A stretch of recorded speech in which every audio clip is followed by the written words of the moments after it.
I denne videoen skal vi se litt på hva negative tall er for noe. Her har vi et eksempel på en gradestokk, et termometer.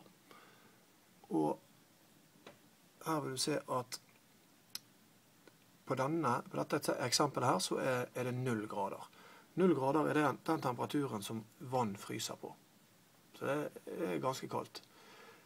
Over her så er det positive plussgrader. Så vi kan se her at hvis det blir varmere nå, så stiger denne røde søylen. Så vil jeg merke hvor varmt det er. Og hvis det blir kaldere, så synker denne nedover. Så blir det minus 1, minus 2, minus 3, minus 4, minus 5 her, og så videre nedover. Så ved temperaturer så kan vi bruke det vi kaller negative tall. Og det skriver vi veldig enkelt, sånn minus 5 skriver vi som minus 5. Så minus 5 grader skriver vi sånn. Hvis det er 10 minusgrader, så skriver vi minus 10 grader. Ok, la oss nå si at det er 10 grader i Bergen, plussgrader altså, ikke her er ingen minustegn, og 2 grader i Oslo. Og spørsmålet er, hva er forskjellen i temperatur, eller hvor mye varmere er det i Bergen enn i Oslo? Så vil noen kanskje kunne regne dette her i hodet og si at forskjellen her er 8 grader. Og for å få til det så kan du inni hodet ditt eller på et ark tenke deg at du har en tallinje der du for eksempel har 8 grader. Da har vi 1, 2, 3, 4, 5, 6, 7, 8 der. Nei, unnskyld. 10 grader skulle det være. 10 grader. 10 grader. Det var i Bergen. Og så var det 2 grader i Oslo.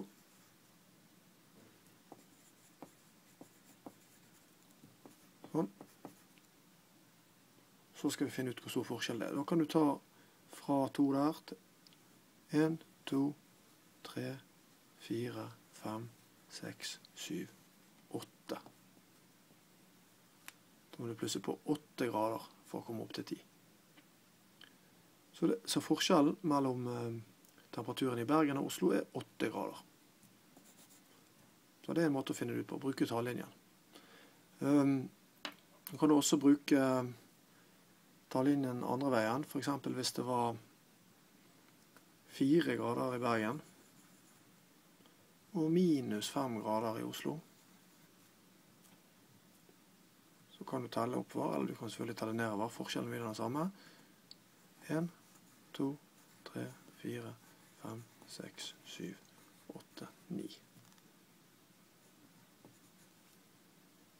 9 grader er forskjell. Så skriver jeg pluss her, for det spiller ingen rolle hvilken vei jeg går. 1, 2, 3, 4, 5, 6, 7, 8, 9. Det er 9 grader er forskjell, det er det som er greien. 9. Og den andre var 8.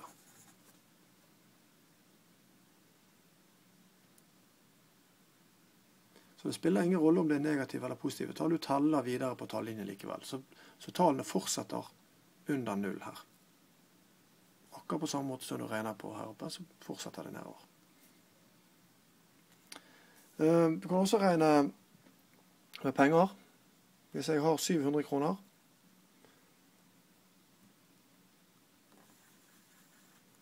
og så kjøper jeg noe til 300, tar jeg minus 300 her. Da kommer jeg til 400. Da har jeg 400 kroner igjen.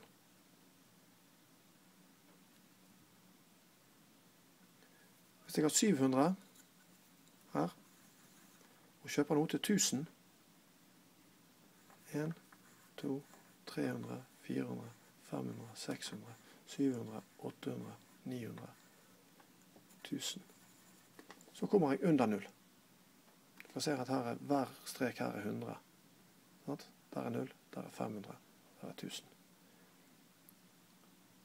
Da kommer jeg under 0. Hvis jeg har 700 og kjøper noe til 1000, det går ikke. Eller så må jeg låne 300. 2, 300. Da kommer jeg på minus 300. Og da skylder jeg 300 kroner. Så minustall kan brukes også på penger.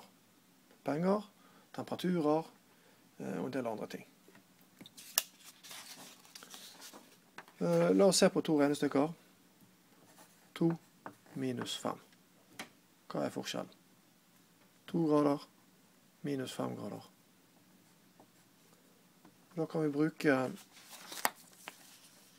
tallinjen vår. Der er 0. Der er 5. Vi begynte på 2 der. Så minus 5. 1, 2, 3, 4, 5.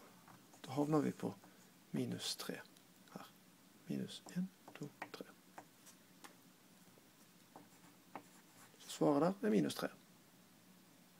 2 minus 5 er minus 3. En annen oppgave. Hvis du har minus 3 pluss 5, da starter du på minus 3. Starter på minus 3. Så plusser på 5. 1, 2, 3, 4, 5. Og da ender du på 2.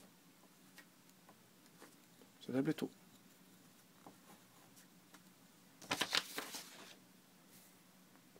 Så du regner på samme måte på tallinjen. Du bare fortsetter under 0. Lykke til!